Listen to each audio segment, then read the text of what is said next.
Hello, welcome back to my channel. My name is Nikki and today I am going to show you how to render and purify your own tallow. This method makes it completely odorless and creamy white. I have never had a problem with it smelling beefy at all in any of my skincare recipes, which is exactly what you want out of tallow. Now, I did already film this video. It is in my skincare video, but I didn't feel like it was in depth enough. I have to make more tallow, so I thought I would just refilm it and give you a little bit more in-depth explanations. You can see here I have a crock pot. My crock pot is very old. It even has a crack in it. So really whatever you have will work. Today I'm going to be rendering down 5 pounds of suet. It's very important that when you're rendering your own tallow, you're getting suet. So suet is the fat around the kidneys of the animal versus the fat found everywhere else. When rendered down, this fat is much cleaner and provides you with a better smelling product, basically. And it's just higher quality. So go to your local butcher and ask for beef suet. The place that I buy it from pre-grinds it, and this makes it super duper simple for actually rendering it down. If your place does not grind it down, you can ask for it for maybe a surcharge. Otherwise, you're gonna start by chopping it very small. This process tends to be a little bit by feel, but I'm going to do my best to provide you with the measurements that I use so it's nice and easy. We're gonna start by pouring all of our suet into the crock pot. So the reason I do 5 pounds is because that's literally what my crock pot will hold. If yours can hold more, great. You can also do less. I'll show you at the end how much tallow it actually ends up making. We use tallow for everything. We use it for cooking, I use it for skincare, and it is super awesome. My suet here is frozen. It lasts forever in the deep freeze, so I just keep it frozen, and then when I need it, pour it in. This process can get a little bit stinky and it can get a little bit messy, which is why a lot of people choose to just buy their tallow pre-rendered. The first time I tried making tallow, I was kind of yucked out. It's kind of gross, I'm not gonna lie, but you'll see later on in the video. So you don't want to fill it completely to the brim, but you do want your crock pot to be as full as you can get. If you're gonna be doing this process, you best get some bang for your buck.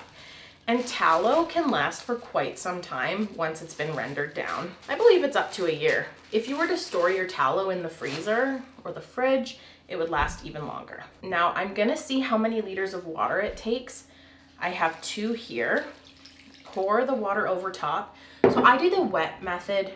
You can do this dry, but I find that the wet method gets that beefy smell out a lot better. I just prefer it. I have 2 more liters of water. Oh, and it looks like we will just need the 1. 5 pounds of suet to 3 liters of water. You also want to use filtered water. So here I have some salt. I'm using pink Himalayan salt. You could also use sea salt. And I'm going to put 3 tablespoons in my first render. This helps break down all those smells, but the salt goes away, so you will not notice it in your final product. So I'll put the lid on and then take it over to my crock pot. And then you want to set it to low. Okay, so for this next part of rendering the tallow, it does not look very pretty. So I'm gonna give you a warning that it's kind of gross. So just bear with me, but let's go to the crock pot and check it out. So you can see that everything is almost melted. I'm just gonna give it a quick stir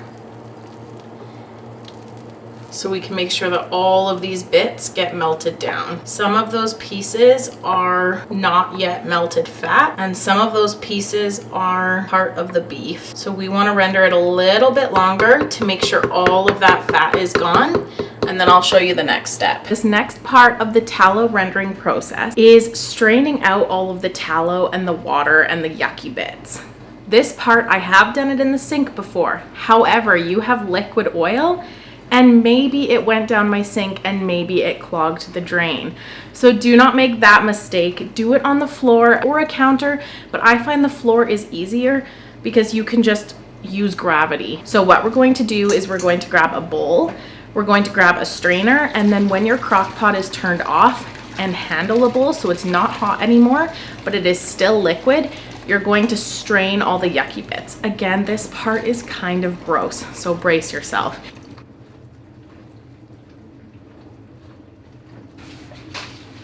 So we're going to lift this up and put it on the counter to cool. So after your tallow hardens, it should look like this. It has some of these yucky bits on the top, so all you need to do is scrape those off. All this stuff is great for cooking, or you could feed it to the dogs, you could feed it to your chickens.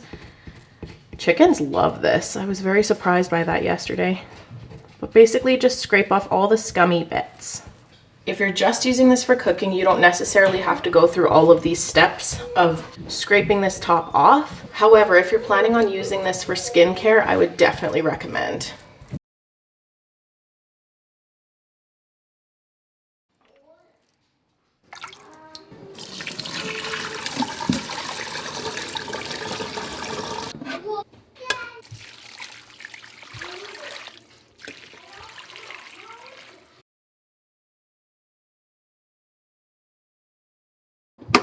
So to clean out the bowl, you definitely do not want to rinse it in the sink. All this fat will get stuck in your pipes. So what we're going to do is we're going to take paper towel and you're just going to clean it out as best as you can, getting all those big bits. And then because I'm going to be using this bowl again today, I'm just going to hand wash it. But after it's mostly cleaned out, you can put it in the dishwasher and it will come out perfectly clean. So this is the second render that I've done. You can see some of the rendered bits are up here, and I'm just gonna give it a quick scrape again like I did the first time. I left it in the crock pot to harden this time. You can see these little scum pieces come off quite easily. So you can just scrape them out. You'll see when I lift this puck that the water is not near as yucky as the first time that I did this. We're going to do one final render. So we'll just run our knife around the outside here until it pulls away from the edge like here, and then just give it a slice down the middle, and then reaching in, grabbing each chunk. You may not even feel it needs another render down, but I like super, super clarified tallow. Okay, so we are going to strain this into the sink.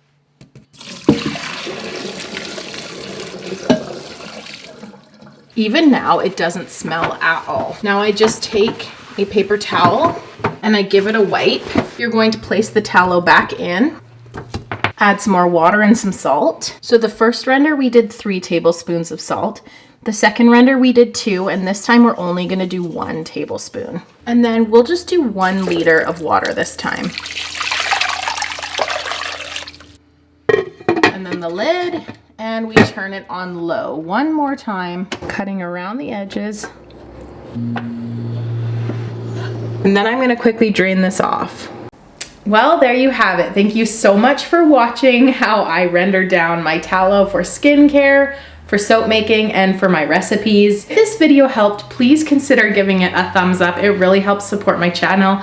And consider subscribing. That also really helps support my channel. If you have any questions or comments, leave them in the comment box below. I love to hear from you.